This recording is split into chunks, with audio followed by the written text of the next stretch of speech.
ఈ కూటమి ఫామ్ అవటానికి ముఖ్య కారకుడు పవన్ కళ్యాణ్, అది అందరికీ తెలుసు. Game changer, man of the match, ఇటువంటి అన్ని ఆయనకి యాట్రిబ్యూషన్స్ వచ్చినాయి. కొన్ని అయితే ప్రధానమంత్రి నరేంద్ర మోదీ నోటి వెంట కూడా వచ్చినాయి. ఎందుకనంటే అప్పుడేదో ఫోజు కొట్టినా టీడీపీతో కలవడానికి దాన్ని ఏమంటారు బెట్టి చేసినా పవన్ కళ్యాణ్ గారు ఓపెన్గా చెప్పారు కాబట్టి చెబుతున్నాను. నేను ఢిల్లీలో ఇదే నానా సంకలనాకాలు వచ్చిందన్న రీతిలో మాట్లాడాడు. ఏది బీజేపీ పెద్దలు వాళ్ళు డబ్బులు పెట్టారని కూడా అర్థమొచ్చేటట్టుగా చెప్పాడు, ఈ కూటమిని కలపడానికి నానా తిప్పలు పడ్డానని చెప్పేసి. కానీ బీజేపీకి ఆ తిప్పల వలన వచ్చినటువంటి లాభం ఏంటనేది ఎలక్షన్స్ తర్వాత అర్థమైంది. అగలీ పార్ 400 పార్ అని చెప్పి 400 స్థానాలు పైన టార్గెట్ పెడితే 303 దల్లా 240 కుదించేశారు మెజారిటీ లేకుండా. అప్పుడు పవన్ కళ్యాణ్ చేసినటువంటి ఆ సేవ, అప్పుడు దాని యొక్క ప్రాధాన్యత గుర్తొచ్చింది. మరి గుర్తొచ్చిన ఆయనకి గేమ్ చేంజర్కి ఎందుకు ఇంత భయపడుతున్నాడు? గేమ్ చేంజర్ అన్నప్పుడు ఇంకెలా ఉండాలి? ఇంకాస్త చనువుగా ఉండాలి, ఇంకాస్త డిమాండింగ్గా ఉండాలి, ఇంకాస్త ఇదిగా ఉండాలి. మరి పవన్ కళ్యాణ్ గారు కూడా భయపడుతున్నట్టుగానే కనపడుతున్నాడు మోదీ గారు. అది భయమా లేకపోతే అతి వినయమా, అతి భక్త్యా? సరే, మరి చంద్రబాబు నాయుడు గారు కానీ లేకపోతే వైసీపీ కంటే వాళ్ళ పార్టీలకు బోల్డన్ని అవినీతి మార్కులు ఉన్నాయని ఫస్ట్ నుంచి వినపడుతూ ఉంటుంది. వాళ్ళు కాంప్రమైజ్ అయ్యారంటే అర్థం ఉంది. మరి ఈయనకేముంది? ఈయనకి అటువంటిది ఏం లేదు కదా, చరిత్ర అంటాడు కదా. మరి అధికారం కూడా లేదు ఆయనకి, లేదు కాబట్టి ఆ మరకలంటే అవకాశం లేదు. సో అదేంటో మరి వాళ్ళే ఒకసారి ఆలోచించుకోవాల్సిన అవసరం ఉంది. శ్రీకాంత్ గారు, ఇది మాత్రం మీరు పక్కన సైడ్ లైన్స్లో ఉండి బౌండరీ లైన్ దగ్గర కూర్చొని బాగా ఎంజాయ్ చేస్తున్నారు. ఇదేదో బాగుందని చక్కగా దానికి తగ్గట్టుగా కథనాలు కూడా పాజిటివ్గా రాసుకుంటున్నారు. మామూలుగానే ఒక చిన్న ముక్క దొరికితే దానికి ఇంత పెద్ద అల్లుతారు. అటువంటి ఇంత పెద్దది దొరికినప్పుడు ఇంకా అల్లరా. సో ఏంటి దీనివలన మీకు నిజంగానే మీరు లాంగ్ టర్మ్ మిత్రుడిగా మీరు ఆల్రెడీ రాసిచ్చేసారా బ్లాంక్ చెక్?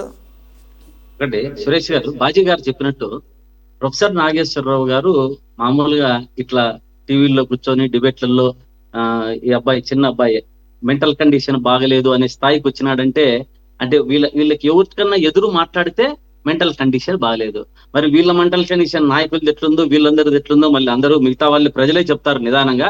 కాకపోతే ఎదురు మాట్లాడితే మెంటల్ కండిషన్ మెంటలా అనేది కొంచెం తగ్గించుకోవాలి మా బ్రదర్. ఎందుకంటే కొంచెం అతను నాగేశ్వరరావు అనేది చిన్న ఆశా మనిషి కాదు. నువ్వు ఉండొచ్చు, ఈ రోజు నాయకునిగా ఎదుగుతున్నావు, ఇంకా ఎదగాలంటే కొంచెం మట్టసము మర్యాద నేర్చుకుంటే కొంచెం గొప్ప వాళ్ళ దగ్గర ఇంకా గొప్ప పదవులు పొందుతావు. ఎంత తిట్టితే అంత పార్టీలో తగ్గిస్తారు. గుర్తుపెట్టుకోవాలి.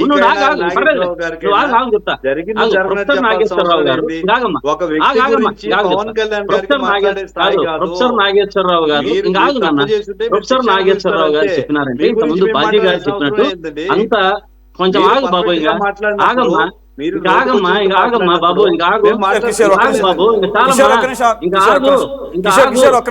అలాగే శ్రీకాంత్ గారు, ఆయన కూడా మిమ్మల్ని అడ్డుకోవట్లా. ఆయన కూడా మీకైనా నేను ఎవరికైనా కానీ నేను గౌరవిస్తూనే మాట్లాడతామండి. కాకపోతే మాకు రాజకీయ పరంగా మా నాయకుడికి ఇలాగ బ్యాడ్ రిమార్క్ తీసుకొచ్చే విధంగా మాట్లాడుతున్నప్పుడు అలాగే కొన్ని ఇది ఒకటి సార్, అలాగే సార్, అలాగదండి, అలాగది ఒక కిషోర్కే కాదు, చాలామందికి ఈ మధ్య కలుగుతున్నటువంటి అనుమానాలు, ఈవెన్ నేను కూడా కొన్ని చాలా కాంట్రవర్షియల్గా మాట్లాడాడు. ఆయన సత్యదూరంగా కూడా ఉంటున్నాయి. ఆయన చాలా మేధావే, చాలా విషయాల మీద పూర్తి అవగాహన ఉన్నటువంటి వ్యక్తి కాదంటున్నా. కానీ మన తెలుగు రాష్ట్రాల రాజకీయాలకు వచ్చేసరికి చాలా కాంప్లికేటెడ్గా ఉన్నవి పర్సనల్గా తీసుకుంటున్నారు. కాబట్టి మరి ఏమన్నా వాటికి ఏమన్నా లొంగడం అనేది సో ఎవరి అభిప్రాయం వాళ్ళది.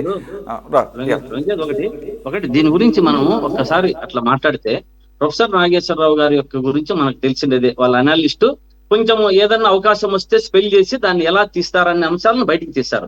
దీంట్లో భాగంగా మొత్తానికి 2-3 పాయింట్లు ఏమంటే, మనము బీజేపీ కూటమి అవసరానికి పొత్తు పెట్టుకున్నదనే విషయం తెలుసు, ప్రొఫెసర్ నాగేశ్వరరావు తెలుసు, రాష్ట్ర ప్రజలందరికీ తెలుసు. కానీ దీంట్లో పవన్ కళ్యాణ్ గారు ఈ మధ్య కాలంలో 2-3 అంశాలు కొంచెం లేవనెత్తారు. జై ఆంధ్ర అనండి, జై అమరావతి అనద్దండి అనడము. లడ్డులో పవన్ కళ్యాణ్ గారు ఏ తప్పు లేదని పదే చాలా సార్లు కూడా ప్రస్తావించడం జరిగింది పవన్ కళ్యాణ్ గారు. ఈ యొక్క విషయాల్లో చూసుకుంటూ వస్తే పవన్ కళ్యాణ్ గారు మీటింగ్ లో కూడా ఏదో నోరు జారి మన నాదెండ్ల మనోహర్ గారు ఏదో బయటికి చెప్పారు, దాన్ని బయటికి చెప్పలేకపోయారు. ఒక్క నిమిషం యాక్చువల్గా నాకు టైం లేదు కానీ మీరు ఒకటి ఏదైతే లడ్డూలో ఏమి జరగలేదు అన్న మాట ఆయన ఏమనలేదు. ఆయన అన్నది ఏంటంటే చెప్తాను కరెక్ట్. ఒక్క నిమిషం మేము ఎవరం కూడా జగన్మోహన్ రెడ్డి గారు దీని వెనకాల నుండి మొత్తం నడిపించాడని మేము ఎవరో అంటం లేదని ఆయన అసెంబ్లీలో అన్నాడు. దానికి దీనికి చాలా తేడా ఉంది. మీరు అలాగా రెండోది ఒక విషయం రెండోది సార్ ఇక్కడ కూడా నేను ఆ వీడియో కూడా విన్నాను, లేకపోతే అదే వీడియోలో చెప్పినట్టున్నాడు. నాగేశ్వర గారు ఏమంటున్నాడంటే జై ఆంధ్ర అనండి, జై అమరావతి అనొద్దు అనే దాన్ని మాత్రమే హైలైట్ చేశాడు. అది కూడా చాలా కన్వీనియంట్గా. నాకు అక్కడ కొన్ని అభ్యంతరాలు. పవన్ కళ్యాణ్ గారు ఆ మాట అన్నప్పుడు నేను విన్నా. అది ఏంటంటే ఏ కాంటెక్స్లో అన్నాడంటే అమరావతి రైతులను ఉద్దేశించి అన్నాడు. యాక్చువల్ వినండి, కానీ బయట అందరూ కూడా వేరే రకం ప్రొజెక్ట్ చేస్తున్నారు. మీరు జై అమరావతి అంటే జై అమరావతి అన్న వాళ్ళ గురించి మాట్లాడుతున్నాడు. ఓన్లీ అంతవరకే పరిమితం కాకండి, ఎందుకంటే మీరు ఇచ్చిన శ్రమ, మీరు ఇచ్చిన త్యాగం ఓన్లీ అమరావతికే పరిమితం చేసుకోకండి. మీరు రాష్ట్రం కోసం ఇచ్చారు, ఆంధ్రప్రదేశ్ మొత్తానికి ఇచ్చారు, మీ క్రెడిబిలిటీని అక్కడ దాకా తీసుకువెళ్ళండి. మిమ్మల్ని మీరు అమరావతికి పరిమితం చేసుకోవద్దని చెప్పేసి అమరావతి రైతులకి చెప్పినట్లుగా నాకు అర్థమైంది. దాన్ని అందరూ కన్వీనియంట్గా పక్కన పెట్టేసేసి అమరావతి జై అమరావతి అని చెప్పేసి అందరూ అంటున్నారు. జై ఆంధ్ర అని మర్చిపోయారు, ఒక స్టేట్ గుడ్ అనేది మర్చిపోయారు. పాపం పవన్ కళ్యాణ్ గారికి ఆ స్పిరిట్ ఉంది అని లేని దాన్ని ఆయనకు ఆపాదిస్తున్నారు. ఇప్పుడు నేనేం చెప్తున్నంటే అనలిస్ట్ అనేవారు అక్కడున్న అంశాలను ఇక్కడున్న అంశాలను అంతా క్రోరీకరించి వాళ్ళకు వచ్చిన విషయంలో వాళ్ళు మాట్లాడతారు. వారు ఇంకొకటి కూడా చెప్పారు. ఇప్పుడు నాదెండ్ల మనోహర్ గారు నాగేశ్వరరావు గారిని పదం వెనక్కి తీసుకో అన్నారు, కానీ అమిత్ షా గారు ఇలా అనలేదు అని చెప్పారా? నాదెండ్ల మనోహర్ గారు ఆ యొక్క మీటింగ్ యొక్క అంశాన్ని మనకు తెలియజేశారా? ఇప్పుడు ఏదైనా వీళ్ళు మామూలుగా ఫ్రెండ్స్ కాదు కదా ఊరికే పోవడానికి. రాష్ట్ర ప్రయోజనాలకు పోయినప్పుడు అమిత్ షా గారి దగ్గరికి నాదెండ్ల మనోహర్ గారు మాట్లాడినా, పవన్ కళ్యాణ్ గారు మాట్లాడినా ఆ యొక్క అంశాలను మనకి బయటికి చెప్పవలసిన పని ఉంది, వారికి చెప్పాలి. ఇంకొకటి చంద్రబాబు నాయుడు గారు ఇన్స్టెంట్ అని ఎందుకన్నారు, మళ్ళీ మన జగన్మోహన్ రెడ్డి గారు లాంగ్ స్టాండింగ్ ఎందుకన్న అంశాలకు దాంట్లో ఉన్నాయి. ఒక 2-3 అంశాలను మనం చూసుకోవచ్చు. చంద్రబాబు నాయుడు గారు ఇన్స్టెంట్ అని ఎందుకన్నారంటే కారణాలు. ఒక నిమిషం ఇది మీరు ఇందాకడ ఆయన ఏం మాట్లాడు అమిత్ షా గారు అలా అనలేదు అన్నారు అన్న సంగతి చెప్పలేదు కదా ఆయన. మేము ఒక రాజకీయ పార్టీగా మేము అట్లా మాట్లాడలేదని అన్నారు అన్న దానికి క్లారిటీ తీసుకుందాం. ఆయన ఒక 1 మినిట్ కూడా మాట్లాడలేదు. ఆయన ఏం మాట్లాడాడో ఒకసారి ప్లే చేద్దాం. సారీ ఇప్పుడే వచ్చింది మనకి, ఒకసారి ప్లే. ఒకసారి నాదెండ్ల మనోహర్ ఏం మాట్లాడారు బాగుండాలి ఇండియా అంటే ప్రొఫెసర్ నాగేశ్వరరావు గారి పైన నాకు చాలా గౌరవం ఉందండి. అంటే నేను సభాపతిగా ఉన్నప్పుడు ఆయన శాసన మండలి సభ్యులుగా ఉన్నారు, సీనియర్ ఆయన. ఎందుకు ఆ విధంగా మాట్లాడారో నాకు తెలియదు, ఎవరు మాట్లాడారో తెలియదు. అది పూర్తిగా అవాస్తవం. అది దయచేసి ఆయన ఉపసంహరించుకోవాలి. అది కరెక్ట్ కదా ఇన్ఫర్మేషన్. ఎందుకంటే జనసేన పార్టీ ఎప్పుడు కూడా ఆంధ్రప్రదేశ్ రాష్ట్ర ప్రజలు బాగుండాలి, ఎన్డీఏ కూటమిలో మా బాధ్యత, కూటమి మరింత బలోపేతం అవ్వాలని పవన్ కళ్యాణ్ గారు ఎప్పుడు కూడా అహర్నిశలు కృషి చేస్తూ ఉంటారు. ఇతర పార్టీల గురించి మేము వెళ్ళి చర్చించాల్సిన అవసరం అసలు లేదు. ఆ సంభాషణ అసలు ఏనాడు కూడా జరగలేదు. అది చాలా పొరపాటు. అది నాగేశ్వరరావు డెఫినెట్గా విత్డ్రా చేసుకోవాలని భావిస్తాను. చివరిలో శ్రీకాంత్ గారు చివరిలో చాలా కేటగిరికల్గా చెప్పారు, ఆ సంభాషణ అసలు రాలేదు, జరగలేదు అని. దాని అర్థం ఏంటి? ఆ సంభాషణలో 3 ఉన్నారు, పవన్ కళ్యాణ్ గారు, నాదెండ్ల మనోహర్ గారు, అమిత్ షా గారు. అంటే దాని అర్థం ఇండైరెక్ట్గా అమిత్ షా గారు అలా మాట్లాడలేదనే దాని అర్థం. సరే